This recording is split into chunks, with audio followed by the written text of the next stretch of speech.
ह्या सर्व शब्दांचं आपल्याला निरीक्षण करायचं आहे। उदाहरणार्थ बघा, किडा, मेहुणा, पादुका, बाहुली, महिना, सगुणा, तालुका, बिडू, पिसू आणि मनुका।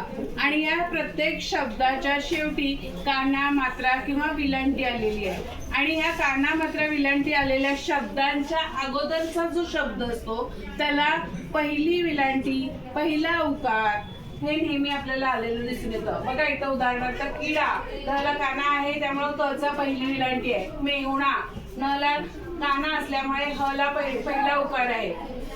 पादुका हा शब्द काला काना असल्यामुळे दला पहिला उकार। बाहुली, ला दुसरी विलांटी आहे त्यामुळं हला पहिला उकार आहे। महिना, ला काना असल्यामुळे हला पहिली विलांटी आहे। सगुणा, ला काना असल्यामुळे दला पहिला उकार आहे।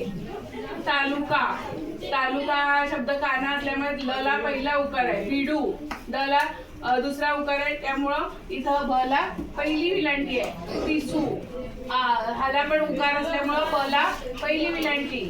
मनुका हा शब्द कला काना असल्यामुळे नला पहिला उकार आहे।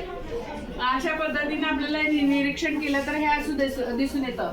परंतु याला काही अपवाद आहे। संस्कृत किंवा तत्सम शब्द हे मूळ शब्द संस्कृत मधून आले असतील तर त्याचा विलांटी किंवा उकार तो दुसरी दिली जात असते। उदाहरणार्थ बघा, क्रीडा, ला काना असला तरी ची विलांटी, क्रीडाची विलांटी दुसरी आहे।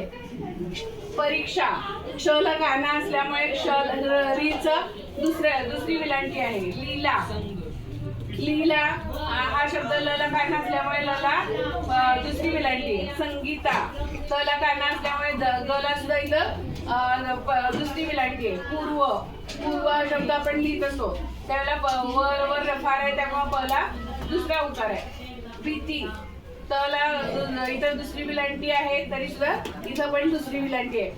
संस्कृत मधनं मूळ शब्द जे आलेले असतात ते जसेच्या तसे लिहावे लागतात। त्यामुळे हे अपवाद सोडता ह्याच्या व्यतिरिक्त जरी कुठलेही शब्द आपल्याला आले तर आपण या पद्धतीने लिहिणार आहोत, पहिला उकार देणार आहोत। हे लक्षात आलं का? काना, मात्रा, विलांटीचे हे एक नियम आहेत मराठीतले। आलं लक्षात?